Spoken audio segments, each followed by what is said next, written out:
comment vous dire, il y a la question prioritaire de constitutionnalité, il y a le procès en diffamation.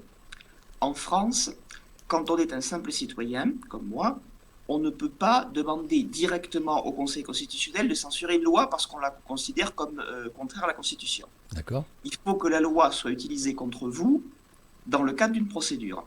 Soit, c'est le cas le plus fréquent, parce qu'on est poursuivi au nom de cette loi ou de cet article de loi, soit, c'est plus rare mais ça existe, parce que la loi est utilisée pour vous empêcher de faire condamner quelqu'un. D'accord.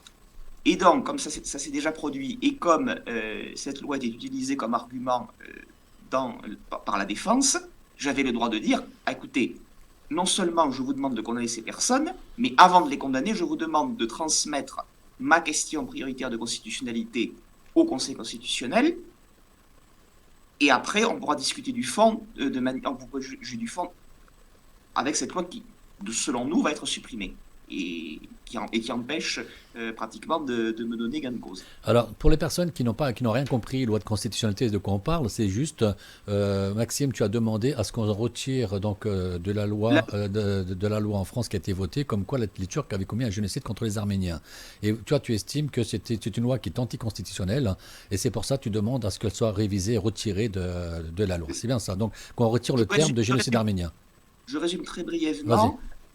Une loi en France et ailleurs doit créer des droits ou des obligations.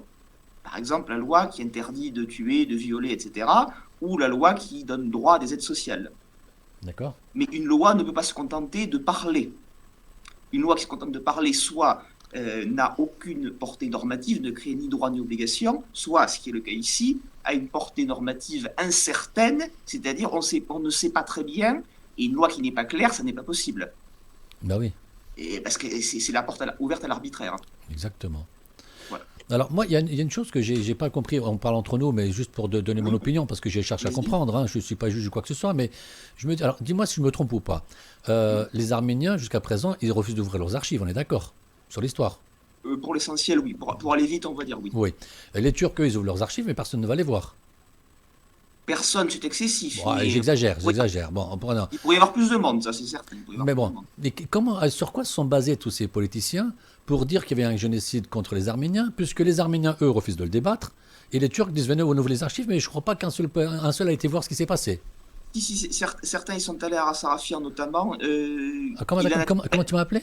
Aras Arafian, dès 91, même s'il continue de parler de génocide, il le fait de manière beaucoup plus nuancée que les gens que je poursuis. Il a fait beaucoup de concessions. Mais Sarafian, c'est pas quelqu'un d'origine arménienne, ça? Si, bien sûr, il est Non, britannique. mais d'accord, mais je veux dire, les politiciens qui sont ceux qui ont voté la loi, je parle de ces députés-là, ces sénateurs que je parle, moi.